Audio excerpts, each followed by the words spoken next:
시청자 여러분, 오늘은 반도체 전 공정, 그러니까 웨이퍼 위에 회로를 만드는 그 핵심 공정에 들어가는 장비를 만드는 회사죠. PSK에 대해 한번 깊이 파고 들어가 보겠습니다. 특히 그 반도체 표면에 필요 없는 막을 깎아내는 드라이 스트립 분야는 세계 1위라고 하잖아요. 2025년 지금 HBM 같은 고성능 메모리 수요가 막 늘면서 PSK 같은 회사들의 역할이 점점 더 중요해지고 있는 것 같아요. 네, 세계 1위라는 건 대단하죠. 그건 분명한 사실인데. 근데 그 이면을 좀 봐야 합니다. 주력 사업인 드라이스트립, 여기서 중국의 나우라 같은 회사들이 있거든요. 이 회사들이 중국 정부 지원을 아주 등에 업고 정말 무섭게 점유율을 높여오고 있어요. 계속 파고 들어오고 있다는 거죠. 그러니까 중국 내에서 반도체 투자가 다시 살아난다고 해도 그 수혜가 예전처럼 PSK한테 다 가기는 좀 어렵지 않겠냐. 중국 자국 장비를 먼저 쓰려는 그런 움직임이 있거든요. 예를 들면 SMIC 같은 큰 파운드리 회사들도 그렇고요. 그 중국 리스크는 확실히 좀 신경이 쓰이네요. 그래도 PSK가 안정적인 구석도 있지 않나요? 전체 매출에서 한 40% 정도가 부품이나 유지보수 서비스래요. 이게 마진율이 꽤 좋아서 회사의 든든한 기반이 되어주는 것도 같거든요. 덕분에 1분기 실적도 괜찮았고 2분기는 더 기대된다 이런 얘기도 나오고요.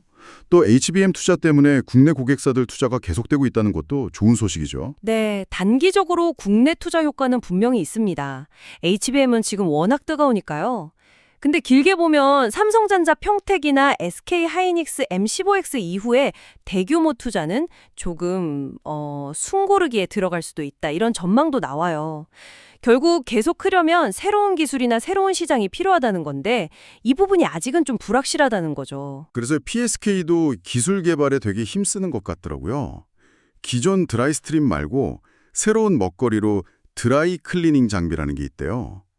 이게 반도체 회로가 점점 더 얇고 작아지니까 막을 더 정교하게 만들어야 하는데 그걸 도와주는 기술이래요.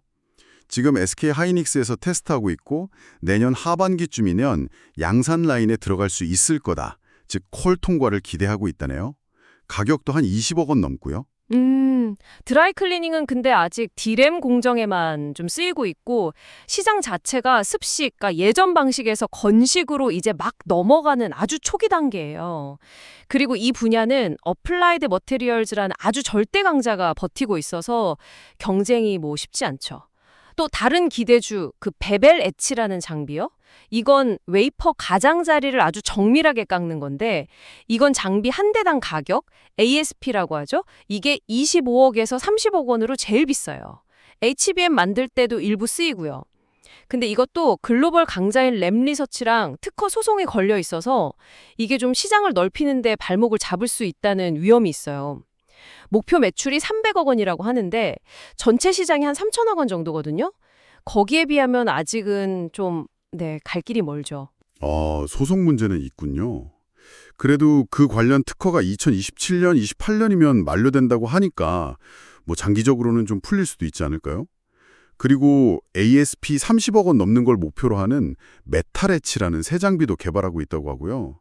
낸드 플래시용 뉴 하드마스크 스트립 장비도 있는데 이건 좀 고객사인 미국 마이크론 투자가 좀 살아나야 같이 힘을 받을 것 같긴 하네요. 그렇죠. 그 신규 장비들이 진짜 성과를 내려면 시간이 좀 필요하고 경쟁 환경도 만만치가 않아요. 뉴 하드마스크 스트립만 해도 당장 마이크론의 싱가포르 낸드 투자가 지금 좀 주춤하잖아요. 그게 현실이니까. 결국 지금 당장은 HBM 관련 장비 수요에 기댈 수밖에 없는데 이 HBM 열기가 또 언제까지 갈지 이것도 계속 봐야 하는 변수고요. 해외 시장 뚫으려는 노력도 계속 하고 있더라고요. 2021년에는 미국 인텔로 추정되는 I사, 작년에는 키옥시아랑 관련된 국내 K사 같은 새로운 고객사를 뚫어서 지금 테스트 중이래요. 올 하반기에는 실제 매출도 나올 수 있다고 기대하고요. 미국의 법인도 세워서 거점 마련했고요. 그리고 또 하나, 회사가 빚이 별로 없고 현금이 많다 보니까 M&A, 그러니까 다른 기업 인수하는 것도 보고 있다네요. 플라즈마 기술을 가진 소재 기업 같은 곳을 서서 사업을 좀 더 다양하게 하려는 그런 전략 같아요. 주요 고객사는 많이 확보한 건 맞아요. 그런데 세계에서 제일 큰 파운드리 회사, 대만의 T사 있잖아요. TSMC. 거기는 뚫기가 여전히 어려워요. TSMC는 대만이나 중국 쪽 장비 회사들하고 자기들끼리 끈끈하게 하는 경향이 있어서 한국 기업이 비집고 들어가기가 참 쉽지 않은 구조입니다. 미국이나 유럽에 투자하는 건 인건비가 너무 비싸고 동남아는 아직 시장이 크려면 시간이 더 필요하고요. M&A도 뭐 말은 좋은데 실제로 인수해서 시너지 효과를 잘 낼 수 있을지는 결과가 나와봐야 아는 거고요. 최근에 판교에 1,000억 원 들여서 새 사옥 지은 것도 미래를 위한 투자로 봐야 하지 않을까요?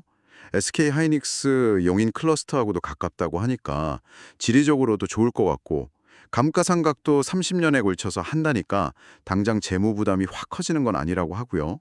어플라이드 머티리얼즈 같은 경쟁사에서 일했던 좋은 연구 인력들도 막 데려오고 있다니 기술 개발 의지도 보이고요. 그리고 정부에서 하는 기업 밸류업 프로그램 있잖아요. 거기에 맞춰서 최소 배당금 500원은 주겠다. 이렇게 약속한 것도 주주들 생각하는 모습 같고요. 물론 신사업 투자가 미래를 위한 거긴 한데 그래도 1,000억 원은 정말 큰 돈이죠. 그 투자금을 회수하려면 당연히 시간이 꽤 걸릴 수밖에 없고요. 밸류업 개혁도 보면 배당은 하겠다는 의지는 강해 보이는데 자사주 매입은 아직 구체적으로 언제 하겠다 이런 시점은 정하지 않았어요. 실제로 얼마나 할지, 언제 할지는 1년 뒤에 평가서 내는 거 봐야 좀 더 명확해질 겁니다. 아직은 좀 지켜봐야죠. 자, 그럼 정리를 좀 해볼까요? PSK는 일단 주력 사업인 드라이스트립 분야에서 아주 강력한 시장 지배력을 가지고 있고 또 안정적인 수익 기반도 있고요. 여기에 HBM 특수라는 기회를 잘 타고 있고 드라이 클리닝이나 베벨 엣지 같은 새로운 기술, 또 신규 고객 확보로 성장을 계속 꾀하고 있다. 이렇게 볼 수 있겠네요. 반면에 중국 경쟁사들이 정말 바짝 추격해오고 있다는 거, 그리고 앞으로 국내 반도체 투자가 좀 불확실하다는 점, 또 T사 같은 특정 고객사를 뚫기 어렵다는 점, 일부 신규 정비는 시장이 커지는 속도가 좀 더딜 수 있다는 점, 이런 넘어야 할 과제들도 분명히 존재합니다. 지금 잘 나간다고 해서 안심할 수만은 없는 그런 빠르게 변하는 환경이라는 거죠. 결정적인 영향을 미치게 될까요? 특히 회사가 추진하려는 플라즈마 기술 기반의 M&A나 사업 다각화 전략이 지금의 이런 지정학적 리스크나 치열한 경쟁 환경을 뚫고 지속적인 성장을 이끌어낼 수 있을지, 그 핵심 동력이 될 수 있을지 한번 같이 생각해 보시는 것도 의미 있을 것 같습니다.